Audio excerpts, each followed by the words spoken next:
നമ്മൾ ചെയ്യാൻ പോകുന്നത് പഴയ ചുരിദാറിൽ നിന്ന് നമുക്ക് നല്ലതുപോലെ പൈസ എങ്ങനെ സേവ് ചെയ്യാം എന്ന വീഡിയോ ആണ് കേട്ടോ. ഇപ്പൊ ഞാനിവിടെ ഒരു പഴയ ചുരിദാർ എടുത്തിട്ടുണ്ട്. എനിക്കിപ്പോൾ അത് പാകമല്ല, ഞാൻ അധികം ഇട്ടിട്ടുമില്ല. അപ്പൊ നമ്മൾക്കിത് ചുമ്മാ അങ്ങ് കളയാൻ പറ്റത്തില്ല. കാരണം ഇത് റയോണിന്റെ തുണിയാണ്. നമ്മൾക്കറിയാലോ, ഇതുപോലത്തെ ഒരു തുണി ഇപ്പൊ നമ്മൾ സ്വന്തമായിട്ട് തയ്ക്കുകയാണെങ്കിൽ പകുതി പൈസ മതി. അതല്ല റെഡിമെയ്ഡ് ഒക്കെ ആണെങ്കിൽ നിങ്ങൾക്കറിയാം ഏതാണ്ട് ഒരു 800-850 രൂപയോളം നമ്മൾക്ക് ചെലവാകുന്നുണ്ട്. അപ്പൊ നമ്മൾ സാധാരണ ചെയ്യുന്നത് എന്താ, എന്തെങ്കിലും ഒരു ചവിട്ടിയോ ഇല്ലെങ്കിൽ ഒരു പാവാടയോ എന്തെങ്കിലുമൊക്കെ ആക്കി എടുത്തിട്ട് അങ്ങോട്ട് കളയുവാണ് ചെയ്യുന്നത് അല്ലെ.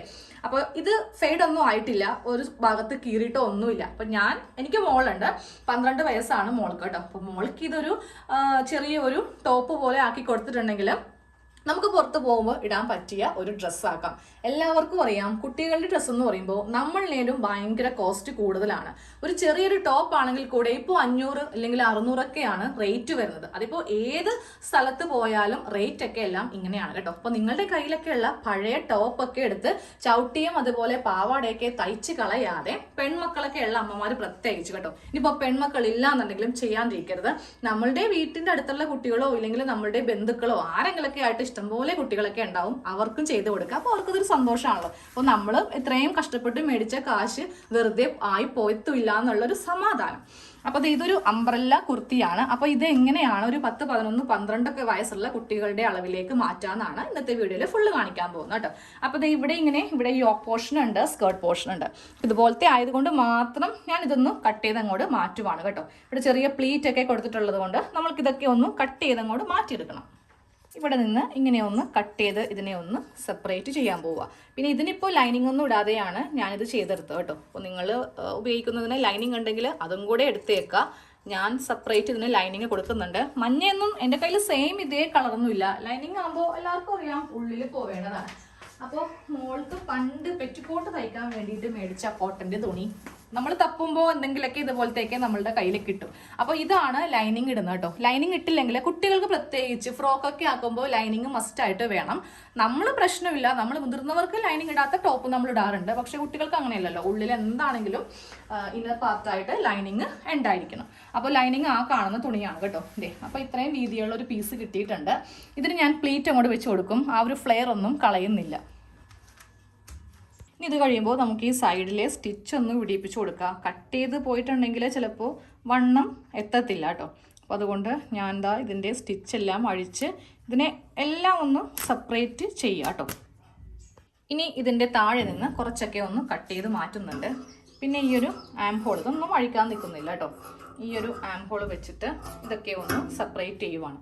കാര്യം എൻ്റെ അളവല്ല ഒട്ടും, മോൾക്ക് അധികം പ്രായമില്ല, 12 വയസ്സേ ഉള്ളൂ, അധികം വണ്ണവും ഇല്ല. അപ്പോൾ ഈ അളവിലേക്ക് നമ്മൾക്ക് ചെയ്തു കൊടുക്കാൻ പറ്റില്ല, കുട്ടികളുടെ അളവിലേക്കൊന്ന് ആക്കിയെടുക്കണം. അപ്പോൾ ഇതാണ് ഞാൻ ഫ്രണ്ട് പോർഷനായിട്ട് എടുക്കാൻ പോകുന്നത്. അപ്പോൾ ആദ്യമേ ഇതൊന്നും മടക്കിയിട്ട് അയൺ ചെയ്യുവാണെങ്കിൽ നല്ല പുത്തൻ പോലെ ഇരുന്നാനേ. ഞാനിപ്പോൾ അയൺ ചെയ്യുന്നില്ല, അവസാനം നമുക്കൊന്ന് അയൺ ചെയ്യാം. തയ്ച്ച് കഴിയുമ്പോൾ ഒന്ന് കൈക്കൊക്കെ ഒന്ന് വിടർത്തി കൊടുത്താലും മതി. അപ്പോൾ യോക്ക് ലെങ്ത് ആയിട്ട് 12 ഇഞ്ചാണ് വേണ്ടത്. അപ്പോൾ 1 ഇഞ്ച് തയ്യൽ തുമ്പ് കൂടി കൂട്ടിയിട്ട് 13 ഇഞ്ച്. അപ്പോൾ ഇവിടം വരെ യോക്ക് വേണം. ഇത്രയും മതി. ഇവിടെ വെച്ചിട്ട് ഇങ്ങനെ ഒന്ന് കട്ട് ചെയ്യുക.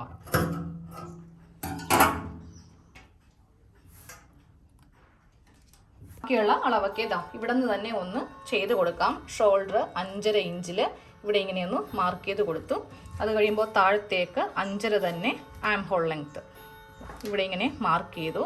ഇനി ഇവിടെയാണ് ചെസ്റ്റ് വരക്കാൻ പോകുന്നത് കേട്ടോ. ചെസ്റ്റ് അളവ് എല്ലാം കൂടെ 8.5 ഇഞ്ച് വേണം. 8.5 ഇഞ്ചിൽ മാർക്ക് ചെയ്തു. അത് കഴിയുമ്പോൾ ഇവിടെ ഇങ്ങനെ ഒരു ആം ഹോളും കൂടെ വരച്ച് കൊടുക്കുന്നുണ്ട്. വേസ്റ്റ് ഇവിടെ ഒന്ന് ചെയ്തേക്കാം. വേസ്റ്റ് അളവ് 7.5 ഇഞ്ചാണ്. അതും കൂടെ ഒന്ന് മാർക്ക് ചെയ്തിട്ട് ഇങ്ങനെ ഒന്നും കൂടെ കട്ട് ചെയ്ത് കൊടുക്കാം.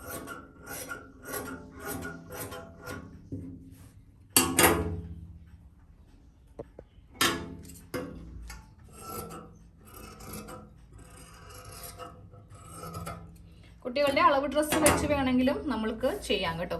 ഇനി ഇവിടെയും കൂടെ ഒന്ന് ഷേപ്പ് ചെയ്ത് കൊടുക്കുക. ഈ വേസ്റ്റിൻ്റെ ഭാഗത്ത് ഇതുപോലെ ഷേപ്പ് ചെയ്തിട്ടെങ്കിൽ ഈ ഡ്രസ്സ് ഇട്ട് കഴിയുമ്പോൾ ഒരു ഭംഗിയും കാണാൻ ഉണ്ടാവില്ല. അപ്പോൾ ഇതുപോലെ ഇങ്ങനെ ഒരു കർവ് ഒന്ന് ഷേപ്പ് ചെയ്യാം. ഇതേ അളവിൽ ഇനി ഈ ഒരു പാർട്ട് വെക്കാൻ പോവാണ്. പിന്നെ ബാക്കിലായിരിക്കും ഈ ഒരു പൊട്ട്ലി ബട്ടൺ വരുന്നത്. ചിലപ്പോൾ ഞാനത് മാറ്റി സിബ് വെക്കും കേട്ടോ. ഇതുപോലെ ഒരു നെക്കാണ് ഫ്രണ്ടിൽ ഇപ്പോൾ കട്ട് ചെയ്ത് കൊടുത്തിരിക്കുന്നത് കേട്ടോ. ഇത് ഫ്രണ്ട് പോർഷനായിട്ട് കിട്ടിയിട്ടുണ്ട്. പിന്നെ ബാക്ക് പോർഷൻ ഞാൻ ഇതുപോലെയാണ് കട്ട് ചെയ്തിരിക്കുന്നത് കേട്ടോ. 2 പീസായിട്ടാണ്. ആ പൊട്ട്ലി ബട്ടൺ ബാക്കിൽ വെച്ചിട്ടുണ്ടെങ്കിൽ ചിലപ്പോൾ നമ്മളത് ഇടുമ്പോഴേ ഈ ഒരു ഫ്രോക്ക് തിരിഞ്ഞു പോയെന്ന് ഓർക്കും. അതുകൊണ്ട് ഞാനത് മാറ്റിയെടുത്തു കേട്ടോ. ഇവിടെ നമ്മൾക്ക് സിബ് എൻ്റെ കയ്യിൽ മഞ്ഞയില്ല, ചിലപ്പോൾ സിബ് വെക്കും, ഇല്ലെങ്കിൽ അതുകൊണ്ട് ക്ലോസ് ചെയ്ത് കളയും. അത് തയ്ക്കുന്ന ഒരു മൂഡ് പോലെ ഇരിക്കും കേട്ടോ. അപ്പോൾ ഇത് സെറ്റാക്കി എടുത്തിട്ടുണ്ട്. ഇനി അടുത്തത് ഈ ഒരു പാർട്ട്, ഇതിലൊന്നും ചെയ്യാൻ തന്നെ ഇല്ല. ലെങ്ത്ത് ആവശ്യം ഉള്ള ലെങ്ത്ത് എടുക്കുക. അത് കഴിയുമ്പോൾ ഞാൻ പ്ലീറ്റ്സ് വെച്ചിട്ടാണ് ഇതങ്ങോട്ട് ജോയിൻറ്റ് ചെയ്തെടുക്കാൻ പോകുന്നത്. അതും 2 പാർട്ടാക്കണം. അപ്പോൾ ഈ സ്റ്റിച്ചൊക്കെ ആദ്യമേ അഴിക്കുകയോ ഇല്ലെങ്കിൽ ചിലപ്പോൾ കീറിപ്പോവും. എനിക്ക് മിക്കപ്പോഴും പറ്റാറുള്ളൊരു അബദ്ധമാണ്. എനിക്ക് ഈ സ്റ്റിച്ച് അഴിക്കാൻ നല്ല മടിയുള്ള ഒരാളാണ്. ഞാൻ ഒറ്റ വലിയായിരിക്കും വലിക്കാൻ പോവുക. ഭയങ്കര പഴയ ഡ്രസ്സൊക്കെ ആണെങ്കിൽ കീറിപ്പോവും. പിന്നെ ആദ്യം ഒന്ന് ട്രയൽ നമുക്ക് നോക്കാം, ഇതുപോലെ ചെറുതായിട്ടൊന്ന് പിടിപ്പിക്കുക. അപ്പോൾ കീറിപ്പോകുന്നുണ്ടെങ്കിൽ അത് മാറ്റിയിട്ട് അഴിക്കുന്നതായിരിക്കും നല്ലത്. ലൈനിങ് ഒന്ന് കട്ട് ചെയ്തെടുക്കലാണ്. അപ്പോൾ ഞാൻ യോക്കിന് വേണ്ടിയിട്ട് ഇതുപോലത്തെ ഒരു സ്ക്വയർ പീസ് 2 എണ്ണം കട്ട് ചെയ്തെടുത്തിട്ടുണ്ട്. സ്കേർട്ട് പോർഷന് വേണ്ടിയിട്ട് ഇങ്ങനെയും കട്ട് ചെയ്തിട്ടുണ്ട്. പക്ഷേ ഇതിൻ്റെ ഈ ഭാഗം കട്ട് ചെയ്തിട്ടില്ല കേട്ടോ. അതെനിക്കിനി ചുരുക്കൊക്കെ എല്ലാം ഇട്ട് കഴിഞ്ഞാൽ മാത്രമേ അവരളവ് നോക്കിയിട്ട് കട്ട് ചെയ്യാൻ പറ്റുള്ളൂ. അപ്പോൾ ജസ്റ്റ് ഇങ്ങനെ ഒരു പീസ് ഒന്ന് കട്ട് ചെയ്തെടുത്തിട്ടുണ്ട്.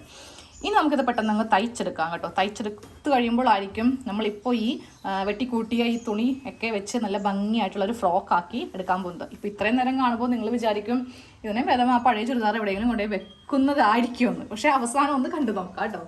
ഈ തുണിയിൽ ഞാൻ ഇവിടെ കുറച്ച് സെൻറ്റർ ഭാഗത്തായിട്ട് കുറച്ച് പ്ലീറ്റ്സ് ഇട്ട് കൊടുത്തു. അപ്പോൾ നമ്മൾക്ക് ബാക്കി ഇതുപോലെ ഇങ്ങനെ, ഞാൻ ആദ്യമേ പറഞ്ഞല്ലോ ലൈനിങ് ഞാൻ കറക്റ്റ് അളവിൽ കട്ട് ചെയ്തെടുത്തിട്ടില്ല.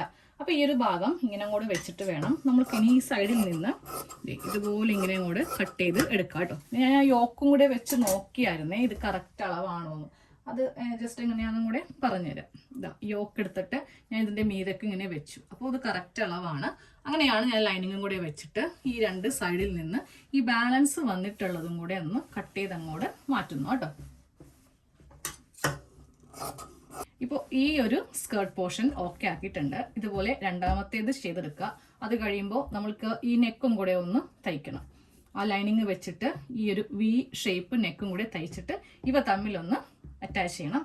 ചെറിയൊരു സ്ലീവും കൂടെ, എൻ്റെ തന്നെ സ്ലീവ് ഞാൻ ഒന്നും കൂടെ ചെറുതാക്കി ഒന്ന് കട്ട് ചെയ്തെടുത്തിട്ടുണ്ട്. ഇതും കൂടെ ഈ ഒരു സൈഡിൽ വെച്ച് കൊടുക്കും കേട്ടോ. അതുപോലെ ലൈനിങ് വെച്ചിട്ട് ഞാൻ ഈ നെക്ക് ഒന്ന് തയ്ക്കുവാണ് കേട്ടോ. ഈ സൈഡൊന്നും ഞാൻ കട്ട് ചെയ്തിട്ടില്ല, ജസ്റ്റ് ഇത് ഇവിടെ മാത്രമേ ഇങ്ങനെ കട്ട് ചെയ്ത് മാറ്റുന്നുള്ളൂ. ഈ ആം റൗണ്ട് ഒന്നും ഞാൻ കട്ട് ചെയ്തിട്ടില്ല കേട്ടോ. അതൊക്കെ നമ്മൾക്ക് അവസാനം ഇത് ഫിനിഷ് ചെയ്യുന്ന സമയത്ത് ഈ നെക്കെല്ലാം തയ്ച്ച് നമ്മളിതിൻ്റെ സൈഡൊക്കെ തയ്ക്കത്തില്ലേ, അപ്പോഴാണ് ചെയ്യാൻ പോകുന്നത് കേട്ടോ. ഇപ്പോൾ ജസ്റ്റ് ഈ ഒരു നെക്ക് മാത്രം ഒന്ന് തയ്ച്ച് എടുക്കാം. അപ്പോൾ ഇതുപോലെ നമ്മളുടെ ഒരു യോക്ക് പാർട്ട് ഒന്ന് ചെയ്തെടുക്കുക. നെക്ക് ചെയ്തെടുത്തിട്ടുണ്ട്. അയൺ ചെയ്യുമ്പോൾ നല്ല നീറ്റാവും. ഇതാ ചുളി വെള്ളം കൊണ്ടാണ് ഇങ്ങനെ ഇരിക്കുന്നത് കേട്ടോ. പിന്നെ ഇതാ ഈ ഭാഗത്തു നിന്നൊക്കെ ഞാൻ ആ ബാക്കിയുള്ള ലൈനിങ്ങിൻ്റെ ബാക്കിയുള്ളതൊക്കെ ഒന്ന് കട്ട് ചെയ്ത് ഇങ്ങനെ ഒന്ന് മാറ്റിയെടുത്തിട്ടുണ്ട്. സെയിം ഇതേപോലെ തന്നെ ബാക്ക് ഒന്ന് ചെയ്യാം. ബാക്കിൽ ഞാനൊന്ന് അടിച്ചു വെക്കും കേട്ടോ. അത് സിബ് വെക്കുന്നില്ല, കറക്റ്റ് എൻ്റെ കയ്യിൽ സിബില്ല. അപ്പം നമ്മൾ ഇതിലൊക്കെ കൊണ്ട് ബ്ലാക്ക് വെച്ചിട്ടുണ്ടെങ്കിൽ ആകെ അത് കുളമായി പോവും. അപ്പോൾ നമുക്ക് ഇതും കൂടെ ഒന്ന് ചെയ്തേക്കാം. അതായത് ഈ യോക്കും ഇതും കൂടെ ഒന്ന് കൂട്ടി തയ്ക്കാൻ പോവാണ് കേട്ടോ. നല്ല വശവും തമ്മിൽ വെച്ചിട്ട് നമ്മൾക്ക് ഇതൊന്ന് തയ്ക്കാം. ഇതുപോലെ യോക്കും സ്കേർട്ടും തമ്മിൽ അറ്റാച്ച് ചെയ്യുമ്പോൾ നമ്മുടെ ഏറെക്കുറെ പണി കഴിഞ്ഞു കേട്ടോ.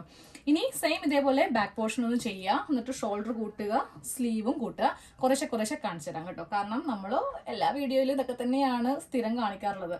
അതുകൊണ്ടാണ് ഡീറ്റെയിൽഡ് കാണിക്കാത്തത്. ഇതൊക്കെ അത്യാവശ്യം തയ്ക്കുന്നവർക്കാണ് ചെയ്യുന്നത്. തയ്ക്കാൻ അറിയാത്തവർ നമ്മുടെ ക്ലാസ് ഒക്കെ ഇരുന്ന് കാണുക കേട്ടോ. അപ്പോൾ നിങ്ങൾക്ക് ഇത് സ്വന്തമായിട്ടൊക്കെ ചെയ്യാൻ വേണ്ടിയിട്ട് പറ്റും. അപ്പോൾ നമ്മുടെ ഫ്രോക്കിന്റെ ഫുൾ കട്ടിങ്ങും സ്റ്റിച്ചിങ്ങും കഴിഞ്ഞു കേട്ടോ. പിന്നെ ഇതിന്റെ ഇടയിൽ ഉണ്ടായ കുറച്ച് കാര്യങ്ങൾ കാണിച്ചിട്ടില്ല. അത് അത്യാവശ്യം അറിയാവുന്നവർക്ക് വേണ്ടിയിട്ടാണ് നമ്മൾ ഈ വീഡിയോ ചെയ്യുന്നത്. അതുകൊണ്ടാണ് സ്ലീവ് വളരെ ചെറിയ സ്ലീവായിപ്പോയി. ആക്ച്വലി ഒരു അബദ്ധം പറ്റിയതാണ് കേട്ടോ. ഒരു സ്ലീവ് എൻ്റെ കയ്യിൽ നിന്ന് മിസ്സായിപ്പോയി.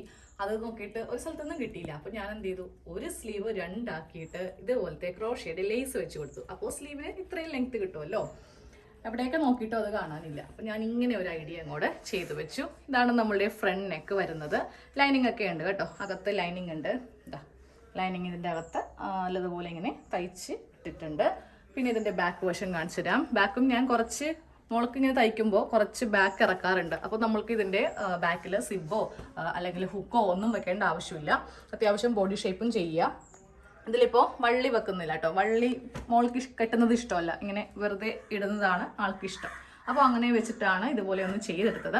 അപ്പോൾ നമ്മുടെ കയ്യിലുള്ള പഴയ ചുരിദാറൊക്കെ കളയാതെ ഇതുപോലെ പെൺകുട്ടികളൊക്കെ ഉണ്ടെങ്കിൽ അവർക്കൊന്ന് ചെയ്ത് കൊടുക്കുക. ഇതാ ഇവിടെ ജോയിൻ്റ് ഉണ്ട്, പക്ഷെ നമ്മൾ നല്ല നീറ്റായിട്ട് തയ്ച്ച് വെക്കുവാണെങ്കിൽ അത് അറിയില്ല. ലൈനിങ്ങിൽ മാത്രം വെള്ളയായിപ്പോയി. മഞ്ഞ തന്നെയായിരുന്നെങ്കിൽ ഇതാ ഇതുപോലെ ഇങ്ങനെ കാണില്ല. പക്ഷെ നമ്മുടെ നെക്കിലിട്ട് കഴിയുമ്പോൾ ആ ഒരു ഭാഗം ഉണ്ടാവില്ലല്ലോ. ഇതാ ഇതുപോലെ ആയിരിക്കും ഇരിക്കുന്നത്. ഓക്കെ, ഡമ്മി ഇല്ല, ഡമ്മി ആകെ അഴുക്കായി കിടക്കുക. അല്ലെങ്കിൽ ഞാൻ ഡമ്മിയിലിട്ട് കാണിച്ചാൽ